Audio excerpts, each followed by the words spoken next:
અમરેલીના સાવરકુંડલા સ્થિત જીરા railway station પર રેલવે વિકાસના કામોમાં મોટી લાપરવાહી અને નબળી ગુણવત્તાનો ઘટસ્ફોટ થયો.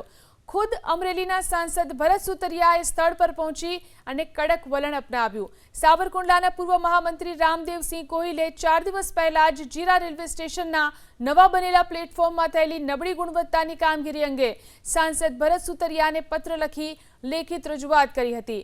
રજૂઆતને ગંભીરતાથી લઈ સાંસદ કોઈ પણ પૂર્વ સૂચના વગર જાતે જીરા રેલવે સ્ટેશન પર તપાસ કરવા પહોંચી ગયા. 6 કરોડના ખર્ચે થોડા મહિના પહેલા જીરા રેલવે સ્ટેશનના પ્લેટફોર્મનું નિર્માણ કરવામાં આવ્યું હતું. સાંસદે જ્યારે સ્થળ પર બારીકાઈથી નિરીક્ષણ કર્યું ત્યારે નબળી કામગીરી જોવા મળી. નબળી કામગીરી જોઈ લાલચોળ થયેલા સાંસદ ભરત સુતરિયાએ તાત્કાલિક સંબંધિત ઉચ્ચ રેલવે અધિકારીઓ સાથે ટેલિફોનિક વાતચીત કરી કડક સૂચનાઓ આપી.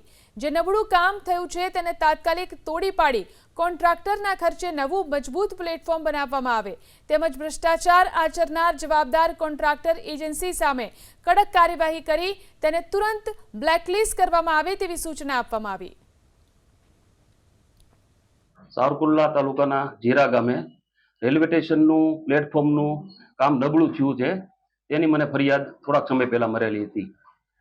4-5 દિવસ પહેલા આ અંગે મેં અમરેલી જિલ્લાના સંસદ સભ્ય શ્રી ભરતભાઈ સુતરિયાને પત્ર લખી અને ફરિયાદ કરેલ. 4-5 દિવસ પહેલા પત્ર લખ્યા બાદ તેઓએ આજે જીરા રેલવે સ્ટેશન ખાતે રૂબરૂ મુલાકાત લઈ અને મને ફોન પણ કરેલ કે ભાઈ મેં રેલવે સ્ટેશનની મુલાકાત લીધી છે અને આ અંગે તેઓએ સંબંધિત અધિકારીઓને જાણ કરેલ કે આ રેલવે સ્ટેશનનું કામ ખૂબ જ નબળું થયેલ છે.